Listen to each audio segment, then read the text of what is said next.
Hi, I wanted to come on quickly and talk about the idea of trust, trusting your body and trusting yourself as you go through recovery from an eating disorder and disordered eating. I want to start by telling you what's the catalyst of this little conversation I want to have. I was recently speaking to one of my clients in a session, and she shared with me that she finally, after 40 years, got rid of her scale.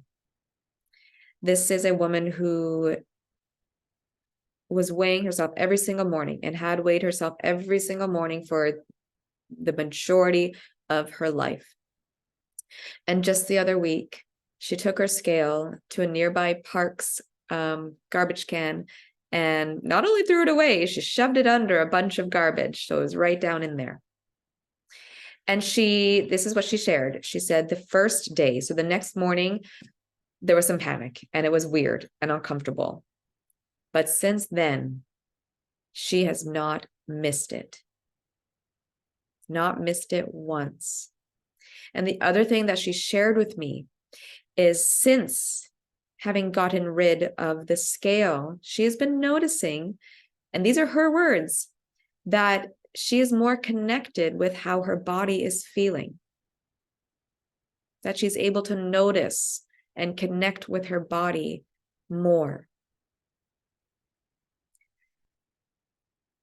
And this made me think of the fear that I think everyone going through recovery has and expresses to me, that it's things like, if I let myself eat that food, I will never stop. I will just eat it constantly. I will want it all the time. Or if I start gaining weight because I'm eating more food, more of these kinds of food or more food in general, I won't stop. I'll just keep gaining weight. I'll keep eating these foods and I will never stop. But here's the thing, that fear is not taking into account the whole process and point of recovery and the whole aspect of what happens with healing. Here's what happens. You are thinking this now because of your current experience. You currently feel an attachment to foods and like you wouldn't stop eating them because your body is malnourished, because your body is in a place of scarcity, because your body is in a place of chronic stress. When your body is in a place of stress, then it will crave certain foods that are meant for survival. It will crave the sweets and carbohydrates because, well, we just all need those to survive, and much more than what you are thinking we need. But right now, those cravings feel intense because of your current experience. The point of healing is getting your body out of that place of chronic stress. When we come out of a place of chronic stress, guess what happens? Your body no longer feels so scared. And when your body doesn't feel so scared that there's not enough food around it or that everything is scary out there, then it doesn't have these intense urges to eat said food or keep eating. When you are dictating your choices by an external thing like a number on a scale or rules from diet culture about good or bad foods, then you are not connecting with yourself. Those very, very actions are disconnecting you from yourself. The point and the work of recovery, when done with the right supports and strategies, is to start to let go of those outside rules so that you can and do start to connect with your body again.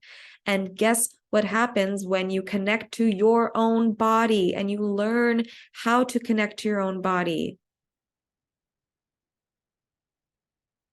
You hear what it needs and what it doesn't need. So when your mind goes to the future and think, I'm just going to keep eating these foods, keep eating the foods, that's because right now you are not connected to your body. You don't know, you don't have the hunger cues. You are not in tune with what your body is needing and saying. When you become more recovered and you connect to your body again, then you'll be able to hear it. You'll be able to hear when it says, I want that food, or I don't want that food. You'll be able to hear when it says, I'm actually full. I'm actually satisfied. I actually don't need more food right now. That is what happens when you heal your body and recover.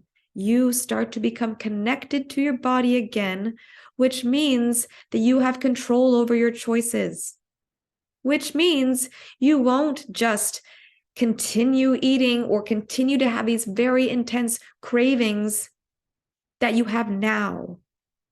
So again, these fears and feelings that in the future, so we're future skipping here, we're jumping to the future, I won't stop eating those foods, I will keep gaining weight, they're only based on your current experience, and your current experience is based on the fact that you are not connected to your body because your body is stressed and malnourished, and you're placing all your choices on external rules.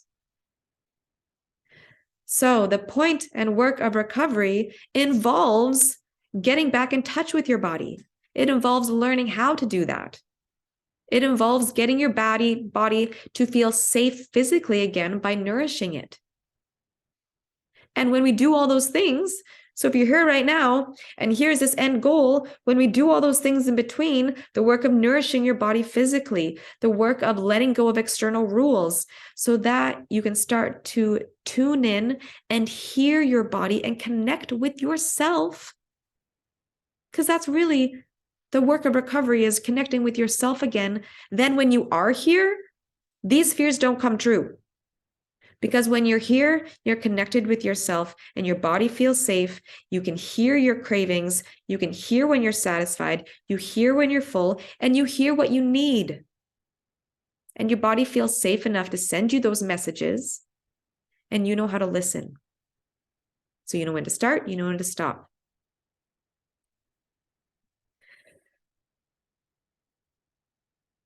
Trust the process.